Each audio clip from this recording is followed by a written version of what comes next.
Donc à la fin du livre, on retrouve une interview à cœur ouvert Ouais. à laquelle Élodie et moi avons souhaité nous livrer pour délivrer un petit peu notre perception du haut potentiel en tant que femme, et on retranscrit en fait sans faux semblant notre vision de l'univers atypique avec nos 40 ans de vie et d'expérience. Est-ce que tu veux bien te prêter toi aussi à ce jeu pour offrir à nos lecteurs une vision complémentaire? On va dire que oui. Alors, si je pouvais choisir, serais-je au potentiel? Ah bah oui. Pour quelle raison? Ben, moi j'ai besoin de tout comprendre. Donc je ne peux pas me satisfaire des choses. Donc le haut potentiel donne des outils, et évidemment c'est encombrant, mais ça donne plus de champs cognitifs. Après l'intelligence, c'est ce qu'on fait du cognitif. Mais oui, ça donne plus de créativité et d'accès au monde. Pour toi, c'est quoi être haut potentiel? Voilà, c'est une aventure.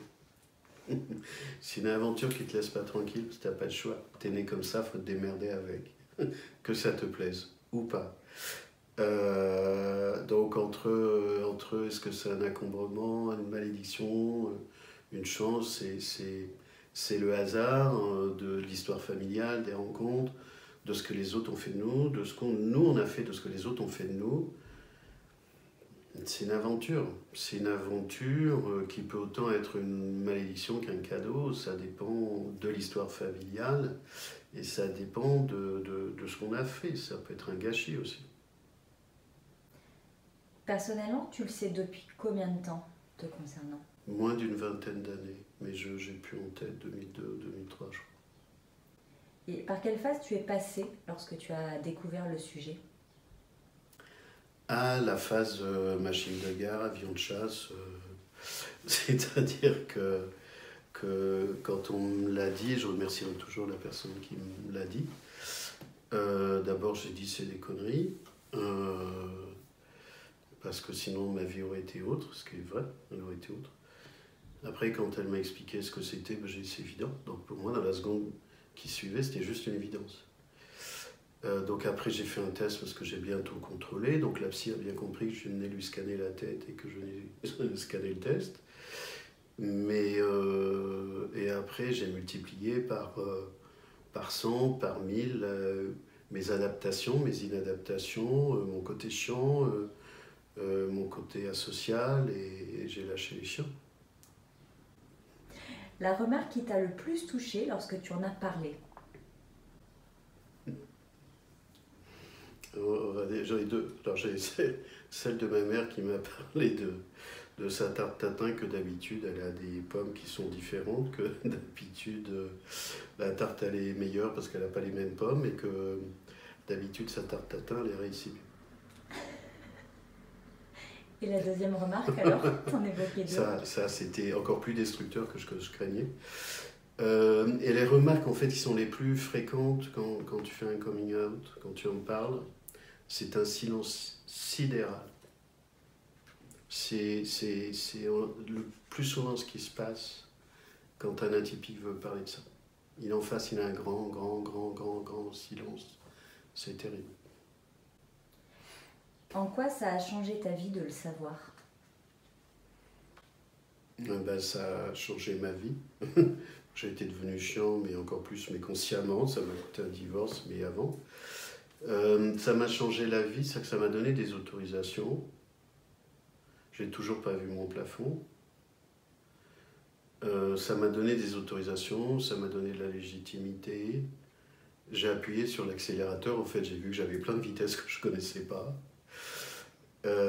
Ça m'a rendu un peu plus asocial ou intolérant, et en même temps plus tolérant. Voilà, j'ai plus de limites.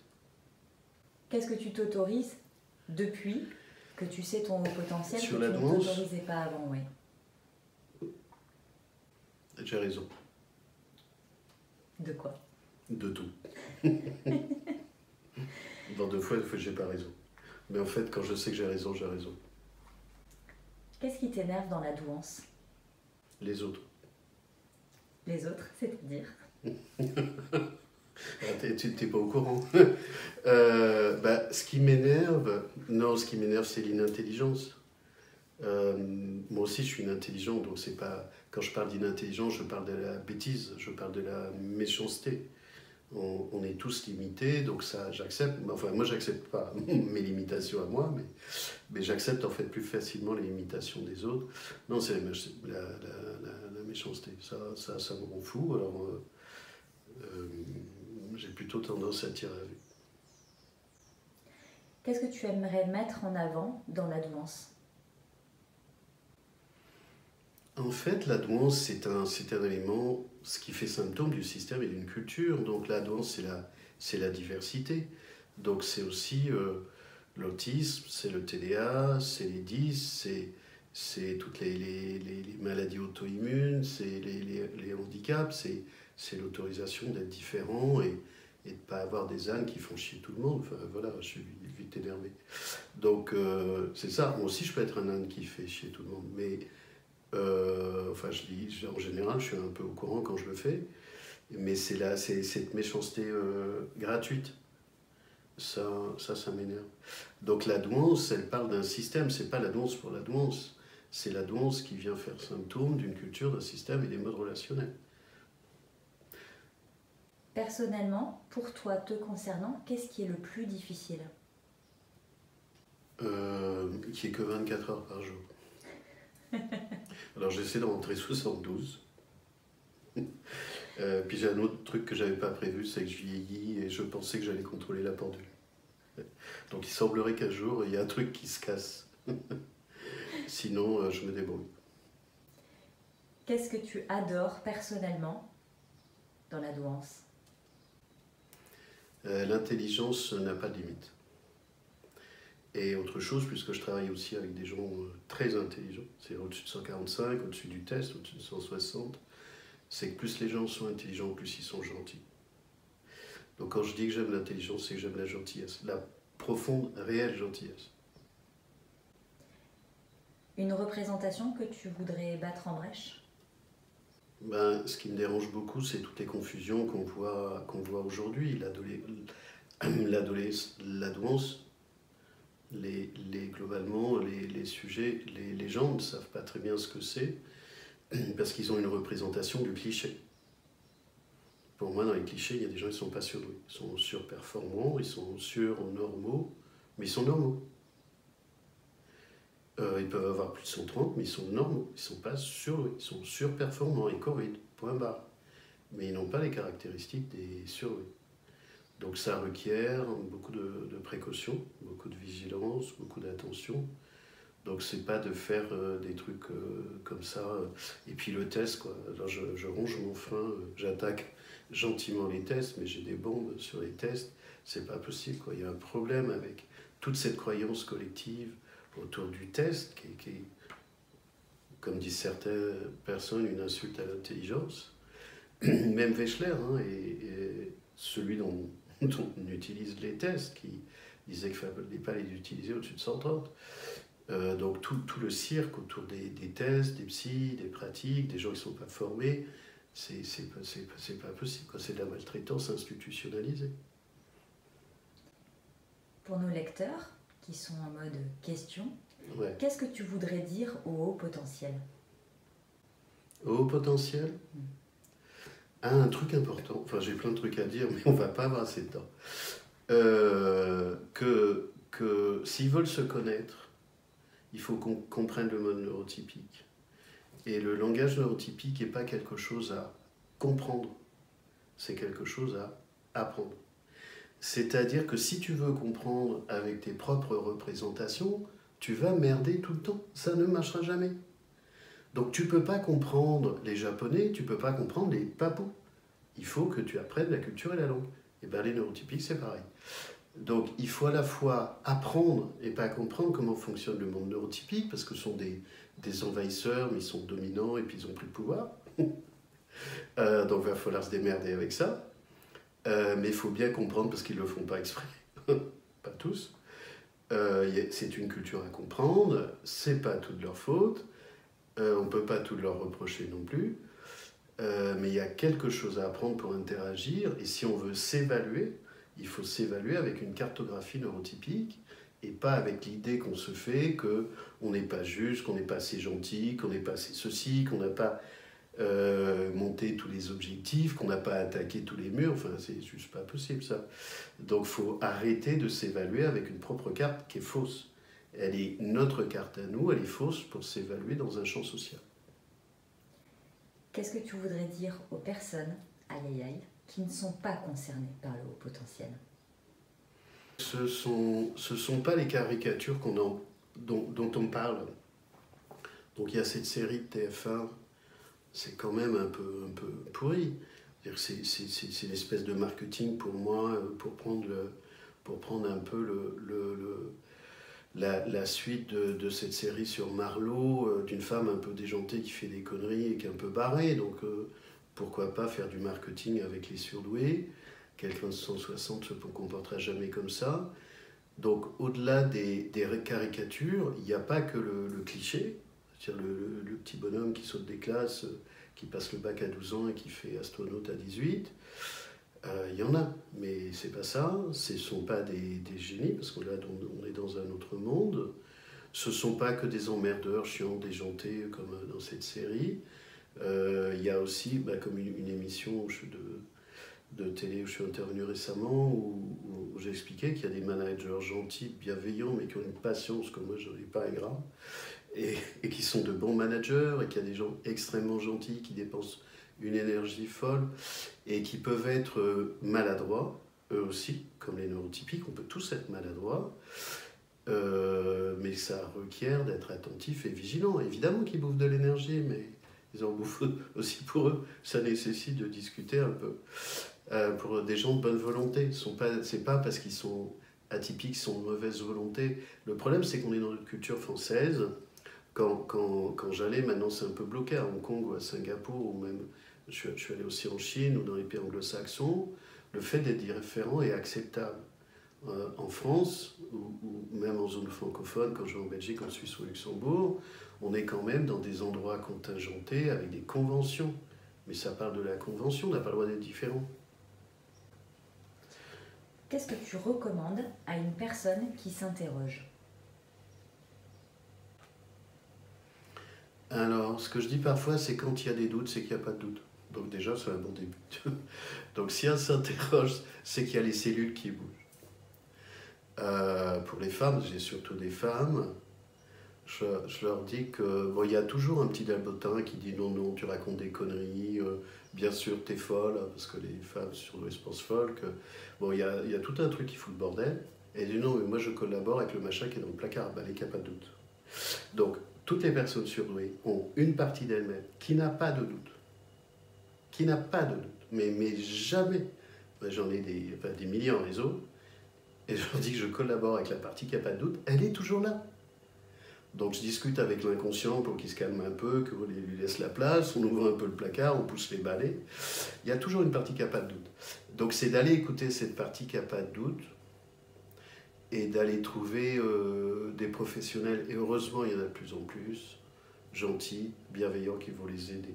Et surtout que ce n'est pas une maladie. Surtout, ce n'est pas une maladie. Ils ne sont pas malades.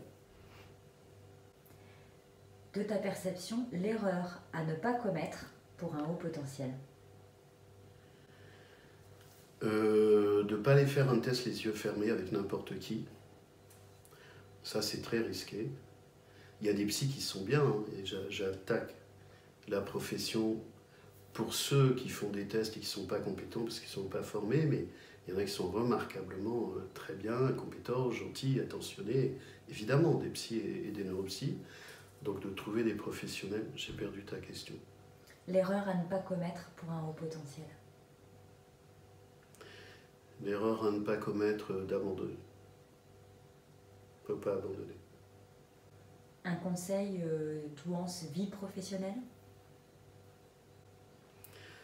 Dans la vie professionnelle, vaut mieux se faire aider.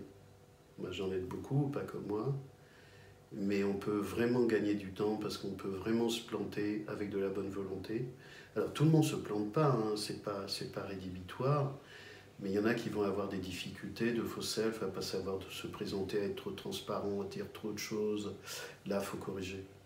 Et on gagne du temps en se faisant aider avec quelqu'un qui connaît le sujet. C'est de la rééducation fonctionnelle, problème, solution, on règle ça, ça ne coûte pas du temps. Pour toi, il y a une place en tant que salarié dans l'univers professionnel quand on est doué? Alors, je ne vais pas le poser comme ça, il y a des places. Ça dépend de notre capacité à interagir, ça dépend si on a des diplômes ou pas, ça dépend à quel niveau hiérarchique on arrive dans l'entreprise, ça dépend de notre acceptabilité là-dessus, ça dépend sur quel écart type on se trouve, c'est-à-dire HPI 130-145, THPI 145, 160 ou même au-dessus, plus tu montes, plus c'est pas gagné. Parce qu'il y a un niveau d'inacceptabilité qui n'est pas mental, qui est physique. Avec ta tête, tu peux décider de quelque chose, ton corps ne va pas l'accepter. Il va se mettre en travers, il va t'empêcher. Un conseil douance vie personnelle. Ça, c'est un chantier. J'ai toujours pas fait de conférence sur le sujet, parce que je connais bien le sujet et je n'ai pas assez de solutions. Sur la vie personnelle, évidemment que c'est un sujet pour tous les surdoués. De ce que j'ai pu voir, alors sur les études, très souvent, la première question, c'est est-ce qu'il vaut mieux vivre avec un surdoué ou pas? En général, il vaut mieux être avec un surdoué, parce qu'on a tous les implicites, on parle la même langue. Mais parfois, on peut faire tellement miroir que ça pète. Et là, ça ne tient pas à la douance, ça tient aux histoires personnelles respectives. J'ai vu des couples hybrides qui fonctionnent. C'est toujours plus compliqué si c'est la femme qui est surdouée que si c'est l'homme, avec les codes sociaux. Si c'est la femme qui est surdouée, ce que je dis en général, c'est que l'homme est en compétition, c'est mort. Mais c'est mort, c'est structurel, ça ne bougera pas. Compétition, jalousie, c'est mort, il n'y a rien à faire. Il n'y a rien à faire. Ça, on ne corrige pas ça en 3 jours. Mais j'ai vu des couples où l'homme n'est pas surdoué, il n'est pas en compétition, il s'en fout, il est content, il rigole, il adore sa femme, il y a de l'amour et tout va bien, il est là. Fais pas de compétition. Ça existe. Il y a des hommes non surdoués, gentils, bienveillants, il y a des femmes surdouées, non surdouées, gentilles, bienveillantes aussi. Mais je pense que ce n'est pas la majorité. Parce qu'en couple, c'est exacerbé. C'est qu'en couple, tu n'as pas que la douance. Tu as la douance, les ombres, le générationnel, enfin tout le bordel associé. Donc dans les vies de couple, ça requiert de bien se comprendre. Donc c'est mieux si, là où les personnes surdouées se connaissent mieux. Moi j'ai des couples, c'est encore arrivé la semaine dernière, j'ai eu la femme qui a dit au mari, non, faut vraiment... J'ai mes bilans de surdoués, j'en ai pas parlé, je fais des bilans de surdoués sans test de QI depuis des années. Et j'en ai énormément de partout, de plein de pays, hein. Ça va jusqu'à l'Australie, aux États-Unis, au Canada, en Europe évidemment. Et la femme a dit à son mari, tu viens, t'y vas. Elle l'a envoyé au charbon, en fait c'est un THPI magnifique, c'est une bombe, c'est une jolie machine. Et puis elle m'a envoyé un message en disant, bon, maintenant que j'ai envoyé mon mari au charbon, c'est lui qui a repris la main, il m'a dit qu'il faudrait que j'y aille parce que je suis un peu concerné, mais je ne suis pas comme lui. Et donc si ça se fait comme ça, avec la compréhension, de la gentillesse, de la bienveillance, mais tu as des fois des choses, je parle des THPI parce que personne n'aborde ce sujet-là, mais où tu as un des deux qui est THPI, et qui va dire, mais je ne comprends pas, je ne sais pas si mon conjoint est HPI parce qu'on ne se comprend pas. Ben, j'ai ici, il est HPI, mais vous êtes THPI. Il y a plus de décalage entre THPI et HPI qu'entre HPI. Et neurotypique, on ne parle jamais de ça. Bon, c'est un nouveau chantier que j'embarque, mais dans un couple, s'il y en a un qui est THPI et l'autre qui est HPI, ça peut créer des problèmes. Ça, c'est pas complètement la même langue. Donc c'est encore un écart type et c'est à nouveau un décalage. C'est un écart type plus important. Oui, ça peut être un décalage. Donc si c'est l'homme, Donc j'ai ça avec des hommes polytechniciens, ingénieurs, et la femme, elle est HPI, elle dit bon, le surdoué, c'est lui. Comme d'habitude, parce que c'est là. Ah, j'ai dit oui, mais toi, tu es aussi HPI. Mais on peut trouver un assemblage. Mais si c'est la femme qui était HPI, l'homme qui est HPI, ben, elle ne le laisse pas tranquille. Ton avis sur le test QI-Waze? Oh là là. Je range mon frein parce que je trouve ça... J'ai tellement de choses à dire de désagréable là-dessus. Je pense que c'est une blague, c'est un mythe. Il y a des psys depuis 20 ans qui déconstruisent ça, des psychologues, des chercheurs sur le test. Donc j'entends des fois, j'ai vu il n'y a encore pas longtemps sur un post quelqu'un qui disait mais on n'a pas autre chose à part de ça, bah, c'est peut-être. Mais c'est pas parce que c'est chiant, pourri, inapproprié qu'on ne doit pas le dire. Donc il y a une espèce de mythe, enfin je renvoie au discours de Carlos Tinoco dans son livre les Surdoués, Penser l'écart, donc de Carlos, sur le récit collectif. Là on est sur un récit collectif, tout le monde raconte la même chose, que personne n'ose attaquer. C'est l'éléphant dans le salon. Mais quand même, il faut dire la vérité, la majorité des adultes ne veulent pas passer le test. Pour ceux qui passent les tests, la majorité est déçue. Un certain nombre est déçu sur la forme, est déçu sur le fond. Ils arrivent, ils sont en dépression, le psy leur fait quand même passer le test. Il y a des travaux dans la salle d'à côté, le psy le fait quand même passer les tests. Moi, j'en ai une centaine de tests, ils me les envoient, leurs trucs, pour que je les recommande. Et que je les corrige en manuel derrière. Mais on dirait un truc d'oncologue, tu vois, de cancérologue. Ils se parlent eux-mêmes. Putain, qu'est-ce que tu veux comprendre de ça? Alors moi, je les commente, alors je les allume, parce que c'est abscon, parce que c'est rempli d'interprétabilité. T'es pas censé écrire à un collègue. T'écris à un client qui te paye pour avoir un résultat. Donc tu as un certain nombre de tests, c'est du copier-coller, pour t'expliquer le test. Mais les gens, ils s'en foutent, ils ne sont pas venus pour qu'on leur explique le test, ils sont venus pour leur expliquer eux. Moi, je m'intéresse aux gens, pas au test. Le test, c'est un moyen. Donc, en fait, tu vas justifier un truc, et puis t'en as qui sont encore plus mauvais, je parle des psys, qui t'envoient ça par courrier, par mail, démerde-toi avec ça. Ou tu en as d'autres, ils sont hétérogènes, donc on leur dit, voilà, ciao, hétérogène, on ne peut pas. Et puis tu as des psys qui sont très bien, qui vont dire non, au regard du test, je ne peux pas vous dire que vous êtes surdoué, mais moi je peux vous dire que vous êtes surdoué. Ils l'écrivent, t'en as qui l'écrivent. Tu as des gens courageux, des psys courageux. Ils disent moi je peux vous dire que vous êtes surdoué, au regard de test, je ne peux pas vous l'écrire. Mais moi je peux vous écrire, vous l'êtes. Mais le test, il ne le dit pas. Mais le test, c'est un outil d'aide à la décision. C'est tout, c'est un élément dans l'ensemble. Donc il faut quand même remettre ça. Les gens, la majorité des gens sont flippés. Moi j'en ai. Ils me contactent H24, 7-7. Ils sont tétanisés. Et dans les rapports des tests, on te met des notes, comme à l'école. C'est écrit. Hein. Monsieur ou madame a eu telle note. Waouh, telle note. Mais t'en as qui flippent, qui pleurent, qui sont déprimés. Des femmes qui me disent, mais je suis vraiment folle et conne, tant qu'à faire. À avoir osé penser que je pouvais être surdoué. Mais c'est un truc de destruction massive, les tests. Et les psys, parce qu'en fait, les tests, c'est neutre, hein, c'est comme une cuillère et une fourchette. Comme je dis souvent, un test, même sous la torture, ça ne parle pas. Hein. Il n'y a que le psy qui parle. Donc, il faut prendre ses responsabilités. Moi, j'ai vu un témoignage d'une psy exceptionnelle, enfin, j'en ai vu qu'un. Il y en a d'autres, hein, qui dit, j'ai fait passer le test, et quand je vois comment ça se passe, j'ai arrêté. Je suis pas... Elle n'a pas dit je suis pas digne, mais elle a dit je peux pas. C'est pas possible. Je peux pas faire ça. Je sais pas faire. C'est trop compliqué. Waouh, c'est beau, hein. D'autres pas. Tu achètes ta mallette, elle vaut 1800 €. Voilà. Est-ce qu'on peut dire quelque part, sans décrier les psys, puisque tous les deux on en connaît, des très bons psys, des très bons neuropsychologues qui font passer des tests, oui. Mais que quelque part il vaut mieux un bon coach renseigné sur le sujet qu'un mauvais psy? Ah mais évidemment. Mais comme aujourd'hui il y a tout un ramdam pour aller attaquer les coachs, donc il faut arrêter ces conneries. Hein. Moi je fais du coaching depuis 35 ans. J'ai créé la première organisation, il y a des coachs qui sont plus dignes que les psys. Mais on ne fait pas un combat de métier.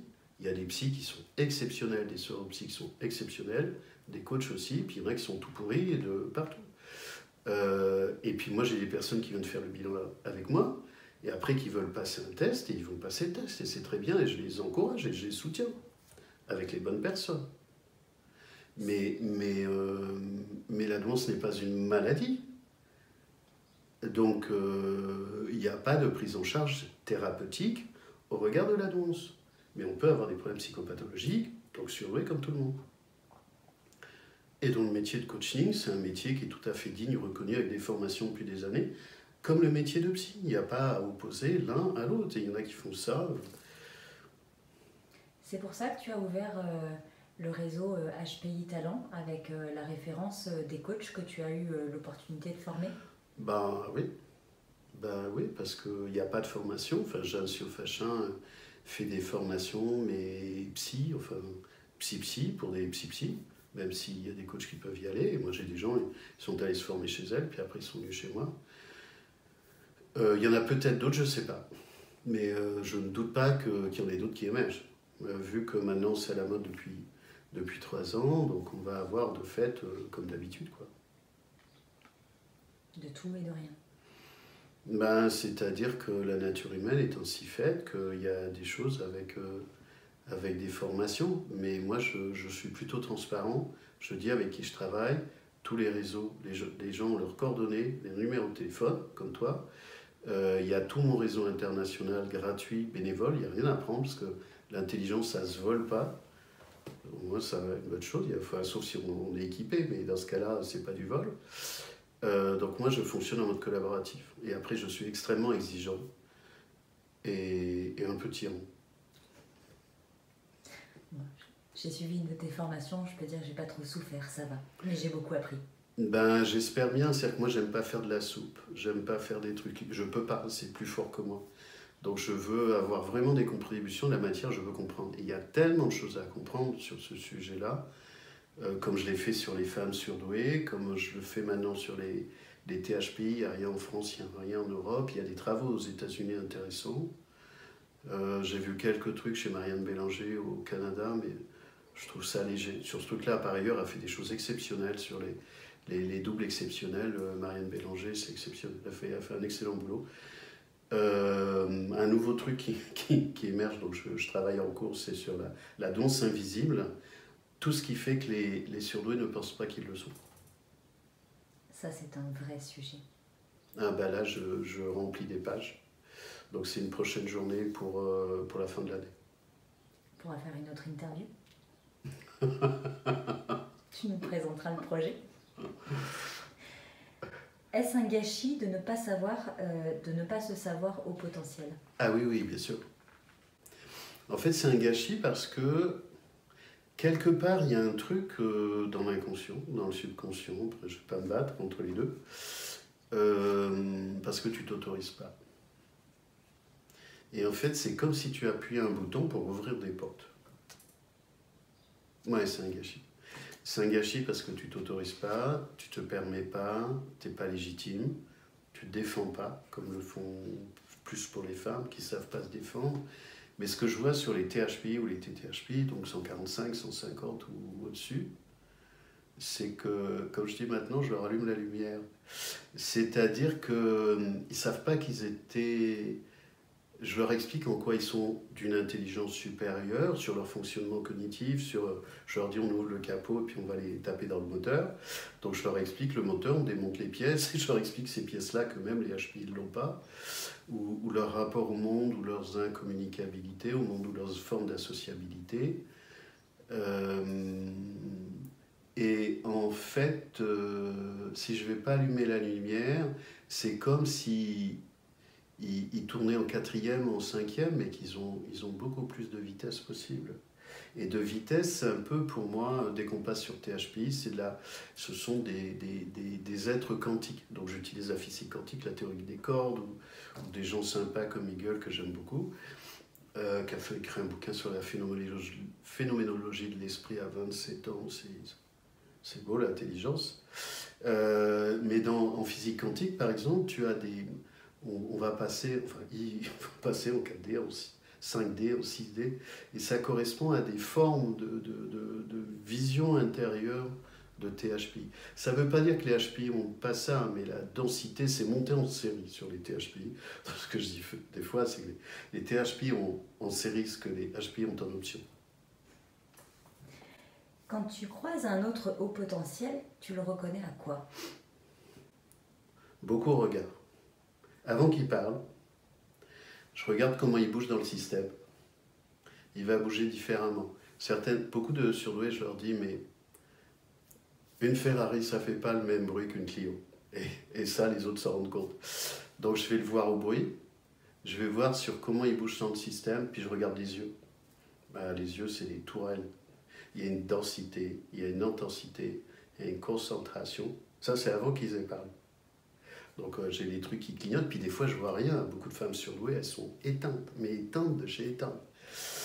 Et après, je vais écouter la structure de langage. Moi, je scanne le langage au mot près. Donc j'ai des bruits, de la musique, j'ai des couleurs dans les mots. Donc j'ai des champs sémantiques et je vois comment y articuler le langage, le vocabulaire, les structures de vocabulaire, comment ça s'articule. Et quand j'écoute le langage, je vois le cerveau. Un souhait pour l'avenir? Dans le bazar actuel, enfin je parle de l'annonce, c'est plutôt bien. Le souhait, c'est qu'on fonctionne en mode intelligence avec les gens neurotypiques. C'est que ça ne sert à rien d'avoir peur les uns des autres, mais enfin moi, un vrai souhait égoïste, ça fait 15 ans que j'aimerais avoir une fondation, mais il me faut au moins 1 million d'euros pour jouer, et de travailler, de monter des structures, et de travailler des atypiques, et pas que des atypiques, je ne veux pas faire une réserve d'Indiens, mais de montrer que l'intelligence, elle est accessible à tout le monde. Il y a ça, c'est-à-dire que le QI ne démarre pas à 130. Tout le monde a un QI. Tout le monde peut être intelligent. C'est pas réservé au QI. Il y a des gens qui ne sont pas surdoués, qui sont plus intelligents que d'autres qui sont surdoués pour moi. Donc je préfère l'intelligence que le QI. Mais de trouver une coexistence pacifique de tout ça. J'ai beaucoup d'espoir dans les jeunes générations, y compris parce qu'on leur file un monde tout pourri. Mais ils ont des fonctionnements qui sont proches des surdoués. Le côté organique, chiant, qui n'accepte pas les règles, qui remet tout en question, qui n'accepte pas les modes managériaux. Alors en soi, ça fait 15 ans que je travaille sur les générations YZ, mais ça c'est pas forcément bien. Mais on peut trouver une proximité à pas faire des réunions à la con, dans des trucs à la con avec des gens qui servent à rien. Donc on sera moins seul. Être haut potentiel nous condamne-t-il à être malheureux? Non, pas du tout. Non, pas du tout. Alors, si tu veux, tu as plusieurs variables dans cette équation. Il y a, selon qu'on est plutôt introverti ou plutôt extraverti, déjà c'est constitutif de la personne. Selon ce t'ont transmis les parents, il y a plus ou moins de bonheur et de malheur, selon ta nature, selon ta constitution, ton rapport au monde. Moi, j'ai des atypiques qui sont indécomptablement joyeux, heureux, dans mes amis. Moi, je ne suis pas vraiment indécomptablement joyeux, heureux. Mais il y en a qui le sont, et on peut trouver des coexistences pacifiques. Je peux avoir de l'humour variable selon les environnements, mais on n'est pas obligé d'être malheureux. La question, c'est que le sujet, c'est que la lucidité, forcément, te fait beaucoup plus poser de questions sur l'existence, sur la finitude, sur le monde qu'on vit aujourd'hui. Mais si tu regardes, par exemple, le renfermement des confinements, beaucoup de surdoués, y compris les jeunes, ils étaient contents. Tu vois, après, il ne faut pas que ça dure. Donc, non, ça vient réinterroger d'autres éléments de notre histoire, mais qui ne relèvent pas de la danse. Et concernant le livre Trop tout le temps, ouais. Est-ce que, du coup, pour être heureux, la phrase était bien trouvée, se reconnaître pour assumer son haut potentiel et bien vivre avec? Mais oui, mais c'est incontournable. C'est que si tu le reconnais pas, tu peux pas bien vivre avec. T'avances, t'attaques les murs avec Bordeaux sur les yeux. Mais non, ça, c'est pas possible. Et c'est mieux de le faire joyeusement, c'est mieux de le faire comme c'est fait dans le livre, débridé, mais moi c'est plutôt l'énergie qui me plaît. On peut faire des choses sérieuses, on peut faire des choses profondes, de manière à la fois légère, dynamique, confrontante, mais il faut absolument qu'on se connaisse bien. Sinon, ça, on est des prototypes. On est né, il n'y a pas le mode d'emploi. T'imagines, tu reçois une machine, t'as que dalle, t'as aucune notice technique avec. Ça, c'est un surdoué. Il est livré sans la notice technique. C'est chiant. C'est un petit peu ce qu'on voulait mettre en avant avec Élodie au travers de ce livre, Ouais. qui au départ était un livret. C'était un livret d'informations qui était attendu. C'était sans compter sur tout ce qu'on avait à dire finalement, avec notre syndrome de l'imposteur. C'était sans compter sur la créativité, C'est plein de créativité. Sur laquelle on a lâché complètement en cours de création du livre. L'objectif, c'était vraiment d'aider les personnes qui se questionnent à faire leur premier pas vers le haut potentiel. Est-ce que toi qui as découvert le livre en avant-première, de ta perception, ce livre, il a fait le job? Il a fait le job parce qu'en fait, il a un côté assez ludique. Il laisse de la liberté aux gens de se promener sur les différentes thématiques. Il y a à la fois la partie graphique des dessins qui vient interroger les gens. Et c'est j'avais une fois avec quelqu'un, on se disait, mais en fait, la danse, ou le travail qu'on peut faire à la danse, c'est un peu une randonnée. Tu vas dans la vallée, tu vas dans la montagne, tu vas te baigner, l'eau est un peu fraîche, tu te promènes au soleil. Et là, il y a tout ce parcours, je trouve, de randonnée avec le canard mutant qui est mignon comme tout. Moi, j'ai beaucoup ri. En fait, j'ai beaucoup ri. Et c'est bien. C'est bien parce qu'on peut approcher des choses sérieuses, profondes, douloureuses. Beaucoup de gens pleurent sur les livres. Et garder ça aussi. Et je trouve que c'est bien de l'approcher comme ça, parce que la danse, c'est une libération. C'est, comment j'appelle ça? En fait, c'est peu connu, j'en parle dans les formations, c'est un sentiment d'épiphanie, c'est une révélation. Et il faut passer par là. C'est une renaissance. C'est ce que je dis souvent, la notion de mourir de l'ancien soi pour devenir qui on est vraiment profondément, au-delà des masques, des faux semblants et des codes de la société en fait. Merci Fabrice pour cette interview, le temps que tu nous as accordé. De ta perception, les bénéfices d'un coach pour un adulte qui se découvre? Mais c'est un accélérateur. C'est-à-dire que le coaching, c'est pas du conseil, c'est pas de la pathologie, c'est permettre à quelqu'un de rassembler son système. Alors c'est un coaching un peu particulier pour les surdoués, hein. C'est pas du coaching tel que moi je l'enseigne dans les écoles. J'étais directeur pédagogique d'une principale école de coaching à Paris qui était Médiade Coaching. Donc c'est pas du coaching académique, c'est à la fois du coaching, du conseil, du mentoring, parce qu'un surdoué veut que ça aille vite, il veut du contenu, il veut du mentoring, donc on va parler aussi en tant que nous. Il ne veut pas qu'on le prenne pour un con, ni pour un bébé au passage, qu'on lui raconte des trucs, des conseils à la con, va boire un verre d'eau, fait des bisous aux arbres, et voilà. Donc ça, non, ça, il n'y en a pas. Il y en a qui ça convient, mais d'autres pas. Pardon, il faut que je me contrôle. Mais le coach, c'est un accélérateur, c'est un catalyseur, donc un coaching du surdoué, ça va vite. Ça va vite pour assembler et de lui permettre de mettre de l'ordre. C'est un accélérateur de particules. Ça, c'est sur la partie acceptation du profil. Après, il peut y avoir une partie accompagnement, où le coach il peut être utile pour travailler sur un CV, sur l'employabilité, sur la prise de parole en public, en prenant en compte les caractéristiques HPI. Évidemment que c'est utile. Moi, j'ai sauvé plein de gens à trouver du boulot, à garder leur job ou à ne pas se faire jeter. En mobilité interne, mobilité externe, mais plein. Côté famille, enfant, de ta perception, l'intérêt d'être accompagné sur le sujet? C'est compliqué d'être parent. Le rôle de mère est compliqué, le rôle de père est compliqué. C'est ingrat, le rôle du père, la fonction symbolique du père, très souvent ils sont absents. Donc c'est amplifié sur la question de la douance. Et la systémique familiale, elle est importante pour trouver de la cohésion. En général, c'est la mère qui fait le job. D'où l'intérêt d'un accompagnement pour avoir les bons filtres.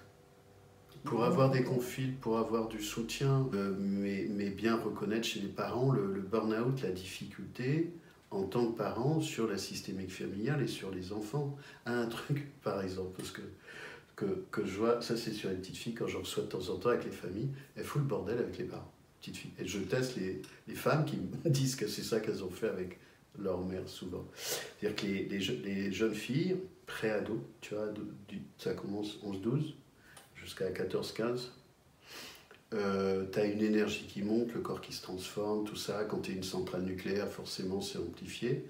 Et tu as pas toutes, hein, tu as un certain nombre de jeunes filles surdouées qui ont tellement peur de cette charge émotionnelle, car on voit tous les parents qu'elles font tout péter, elles explosent dans la famille pour vérifier deux choses. Est-ce que les parents vont tenir la charge? Évidemment, il n'y a pas le sous-titrage. Et est-ce qu'ils vont continuer à l'aimer? Les parents ne savent pas ça, les gens ne savent pas ça. Moi, j'ai testé ça avec des petites filles. La dernière, elle vient, la mère était sous l'eau. Et j'ai dit, pourquoi tu fais ça avec tes parents? 9 ans. Elle me dit, je sais pas. Je lui dis, si tu veux, je t'explique. Et tu me dis si j'ai raison ou pas. Je lui raconte tout ça. Je lui raconte, en fait, ta peur, tes émotions, ça te perturbe. Mais en fait, tu fais exploser tes parents et tu vois s'ils tiennent le choc et s'ils vont t'aimer. Elle est en silence. Elle me regarde, elle me dit, ouais, c'est vrai. Et là, la mère, elle était en pleurs. Et j'ai dit, tu vois, tu peux t'excuser auprès de ta mère, mais je comprends que tu fasses ça. Mais tes parents, ils sont pas obligés de vivre ça. Mais c'est normal. Je dis, tu sais, j'ai plein d'autres jeunes filles, elles font la même chose que toi. Mais une fois que j'ai dit ça, le système a bougé. Les parents sont au courant, la fille est au courant. Tu vois, donc on travaille de coaching, on peut faire émerger la bonne volonté des uns et des autres, mais on ne peut pas deviner ça. Le problème des garçons, par exemple, c'est qu'ils vont fuir dans les jeux. Mais fuir, ça peut être 4, 5 heures, 10 heures par jour. Là, on est dans le champ des addictions. Ça, c'est plutôt les garçons. Sur les gamins qui se font harceler à l'école, enfin, il y a plein de choses. Alors, évidemment que des psys, puis tu as des psys qui se forment en coaching peuvent faire ça, mais là, on n'est pas dans le champ de la thérapie, personne n'est malade. Donc encore une fois, il vaut mieux un bon accompagnant qui est concerné par le sujet, qui sait de quoi il parle, Ah bah oui, et qui a déjà mis des choses en place avec ses propres enfants et qui peut guider, accompagner. Mais tu connais le sujet, tu poses les bonnes questions, tu poses pas des questions toutes pourries, tu donnes pas des conseils à la con, pardon, mais parce que quand tu as des surdoués, ils te voient venir quand même. Hein. Ils vont te balancer des pots de banane, ils vont voir si tu restes debout ou pas, y compris les gamins. Le nombre de gamins qui manipulent les professionnels, mais tous, bah, je leur dis, mais tu peux y aller, à ta place, je fais la même chose. Hein. C'est zéro problème, amuse-toi. Je reconnais bien le coup des pots de banane de clients que je reçois en coaching, Ben oui. parce qu'ils ont fait 20 ans de psychothérapie auparavant qui n'a souvent malheureusement servi à rien. Mais ouais, mais même des gamins. Et où on est testé dès la première séance pour voir est-ce qu'on roule en brouette ou en Ferrari, quoi. Ben ils ont raison. Moi j'ai des gamins, je leur dis, mais t'en as marre de voir des gens incompétents qui sont censés t'aider. Ben, je dis, mais t'as raison, mais vraiment t'as raison. Moi je pense la même chose que toi, t'es pas obligé de me croire. Et le coaching c'est ça, c'est aider la personne ou aider un système à se soutenir. Et pour les atypiques, il faut du conseil, vraiment. Le coaching de base, c'est pas acceptable. Ça va pas assez vite. Donc ça c'est vraiment un critère sur lesquels ils veulent les les lecteurs réponses, oui. peuvent vraiment, oui. au-delà du test, on en a parlé tout à l'heure, le test ou pas le test, si oui et sinon pourquoi, mais l'accompagnement, au-delà du test, quand c'est pas par un psychologue ou un neuropsychologue, c'est vraiment d'être accompagné en coaching, que ce soit adulte ou parents et enfants, par des gens qui savent de quoi ils parlent. Quand tu as une question, tu réponds pas par une question, tu vois, ça va pas le faire. On te pose une question, tu amènes une réponse. Mais on gagne un temps fou. Un surdoué va vite, tu le répètes pas 2 fois.